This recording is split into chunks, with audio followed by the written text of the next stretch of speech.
जेठानी से ना होगा। सिया और जानकी दोनों देवरानी जेठानी थी। यूं तो दोनों के नाम का मतलब बिल्कुल एक जैसा था, लेकिन दोनों के व्यवहार में जमीन आसमान का अंतर था। जहां देवरानी सिया आज के जमाने की पढ़ी लिखी और हाजिर जवाब लड़की थी, वहीं जानकी थोड़ी सी डरी, सहमी और परंपराओं को निभाने वाली थी। जानकी की इसी अच्छाई का सास कमला भरपूर फायदा उठाती थी और पूरे घर पर एक छत्र राज कर रही थी। घर के साथ साथ बहू जानकी की पूरी जिंदगी का कंट्रोल भी उसने अपने हाथ में ले रखा था। बड़ी बहू, मुन्ना के टिफिन के लिए आज आलू की सूखी सब्जी और पराठे बना देना। ठीक है माँ जी, जैसा आप कहें। मम्मी, मुझे आलू की सब्जी से पराठे नहीं खाने। मैंने आपको रात को ही कहा था मुझे आज टिफिन में सैंडविच ले जाना है। बेटा, दादी जो कह रही है ना, चुपचाप वही ले जाओ। क्यों सुबह सुबह तमाशा करवाना चाहती हो? मम्मी, मुझे एक दिन भी अपने पसंद का लंच नहीं मिल सकता। मुझे हमेशा दादी की पसंद का खाना ही क्यों ले जाना पड़ता है? मुन्ना की बातों का जानकी के पास कोई जवाब नहीं था। इस बार भी मेरे मैथ्स टेस्ट में नंबर कम आए। टीचर ने आपको स्कूल में बुलाया है।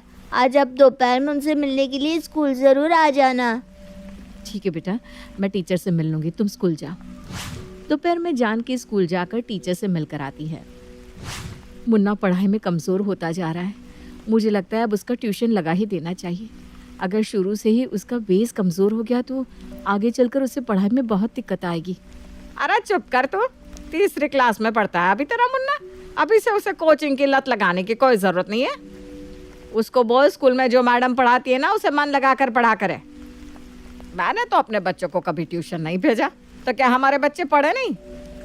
बात लगने वाली नहीं है माँ जी। उसका गणित कमज़ोर है और उसे गणित में मदद की ज़रूरत है, ऐसा उसके टीचर का भी कहना है। गणित के कारण मेरा बच्चा क्लास में पिछड़ता जा रहा है माँ जी।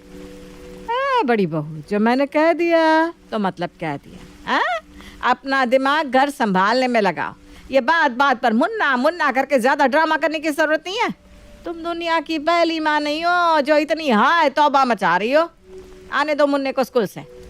कम नंबर लाया है ना, आज उसके कान उमेटूंगी तो देखना अगली बार खुद मेहनत करना सीख जाएगा।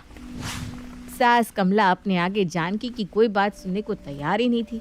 कुछ देर बाद, माँ जी, मेरे पापा की तबीयत ठीक नहीं है, मैं कुछ देर के लिए उनसे मिलकर आऊँ? अरे नज़दीक में ससुराल होने का मतलब ये नहीं है कि माँ बाप को छींक भी आ जाए तो फुदक कर मायके पहुँच जाओ। तो क्या डॉक्टर नहीं है जो वहाँ जाकर उन्हें ठीक कर देगी? अपने पापा को बोल तबीयत ठीक नहीं है तो जाकर डॉक्टर को दिखाए। क्या बात बात पर बेटे को फ़ोन मिला देते हैं। ठीक है माँ जी। क्या ठीक है माँ जी? अरे आपके पापा की तबीयत खराब है, आपको माँ जी से परमिशन लेने की ज़रूरत ही क्या है? वो होती कौन है आपको अपने पापा से मिलने से रोकने वाली?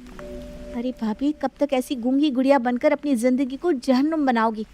कभी तो गलत को गलत कहा करो आप। सुबह मुन्ना टिफ़िन में क्या ले जाएगा, मुन्ना ट्यूशन जाएगा या नहीं जाएगा, कौन कब कहाँ जाएगा, क्या खाएगा, सब कुछ माँ जी ही तो तय करती है। और सबसे बड़ी बात, वो आप पर इतनी हावी इसलिए होती है क्योंकि आप उन्हें अपने ऊपर हावी होने देती हैं। आपको शुरू से ही गलत बातों का विरोध करना चाहिए था। पता नहीं भाभी किस मिट्टी की बनी हो आप। देखो सिया, मेरे संस्कार मुझे माँ जी की बातों को काटने की इजाज़त नहीं देते। अरे वो हमारे घर की बड़ी हैं, ऐसे कैसे मैं उनकी बात को गलत साबित करके अपनी चला सकती हूँ? अरे भाभी, बड़े और छोटे जैसी कोई बात ही नहीं होती। अगर कोई बड़ा गलत बात करे तो उसका विरोध करना बहुत ज़रूरी होता है। अगर माँ जी बड़ी हैं तो उन्हें बड़ों जैसा व्यवहार भी तो करना चाहिए ना, ताकि सभी लोग उनकी इज्जत कर सकें। वो तो घर पर तानाशाही चला रही हैं। लेकिन मैं क्या करूँ, तुम ही बताओ। मैं उनके सामने जाती हूँ तो जैसे मेरी बोलती ही बंद हो जाती है। अब चिंता मत करो भाभी, सासू माँ को सही लाइन पर लाने के लिए अगर मुझे आपको ट्रेनिंग देनी पड़े तो मैं उससे भी पीछे नहीं हटूंगी। तो आपकी ट्रेनिंग का सबसे पहला चैप्टर ये है कि माँ जी आज के बाद आपसे जो भी काम करने के लिए कहें, आपको उसके उल्टे ही जवाब देने हैं। जैसे माँ जी कहेंगी कि मुन्ना के लिए पराठा बना दो, तो आप कहोगी मुन्ना के लिए पराठा नहीं, नूडल्स बनेंगे। समझ गई आप? अरे पर हाँ, समझ गई। सिया जानकी को टिप्स दे रही थी, तभी उसे सास की कड़कती आवाज़ सुनाई देती है। जानकी बहू। जी माँ जी। सुनो, कल सुबह 4 बजे उठकर 8 लोगों का खाना तैयार कर देना। मैं अपनी सहेलियों के साथ गंगा नहाने जा रही हूँ। सबका खाना यहीं से तैयार होकर जाएगा, समझ गई? 8 लोगों का खाना माँ जी, वो भी सुबह 4 बजे? क्या कोई दिक्कत है क्या? नहीं तो माँ जी, मैं सोच रही थी 3 बजे ही उठ जाऊंगी। 8-10 लोगों का खाना बनाने में काफ़ी समय भी तो लगेगा ना। वो तो देख ले, मेरी सहेली कह रही थी खाना बाहर खा लेंगे, लेकिन मैंने तो साफ मना कर दिया। अरे पूरा दिन घर में बैठी मक्खी आई तो मारती रहती, 8-10 लोगों का खाना बना दोगी तो क्या फ़र्क पड़ जाएगा?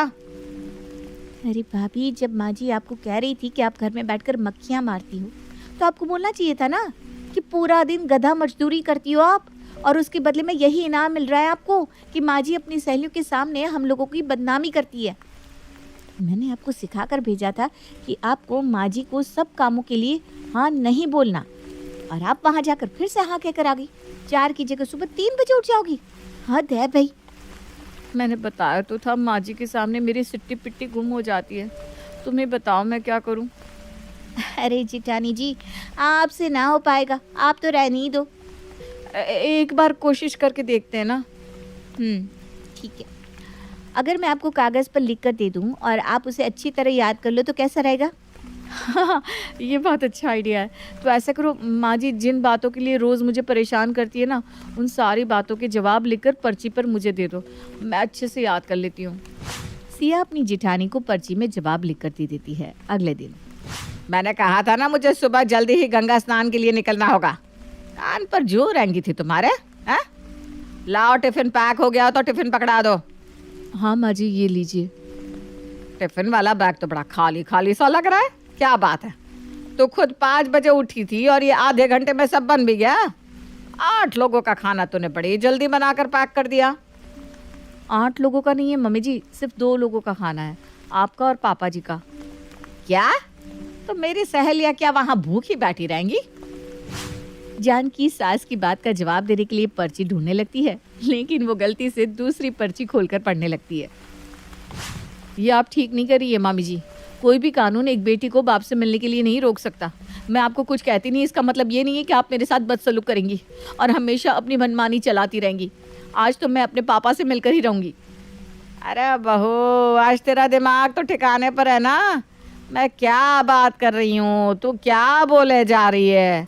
अरे बुखार दिमाग में चढ़ गया है क्या? नहीं नहीं माँ जी, वो मेरा ध्यान कहीं और था, बस इसलिए।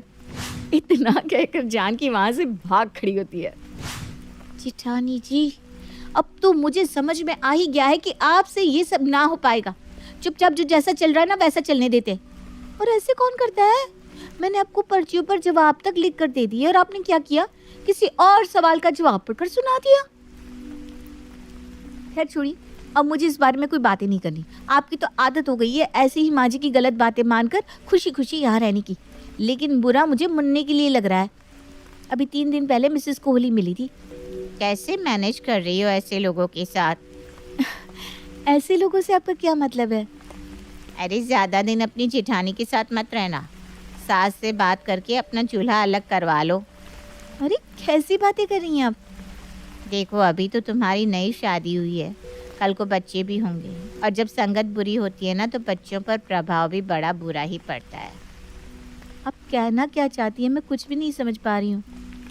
अरे भाई, तुम्हारी जेठानी का बेटा कितना बिगड़ा हुआ है, ये बात कॉलोनी में सभी लोग जानते हैं। अब एक बिगड़े हुए बच्चे के साथ तुम्हारा बच्चा बड़ा होगा तो वो कोई अच्छे संस्कार तो सीखेगा नहीं, वो भी गलत बातें ही सीखेगा ना।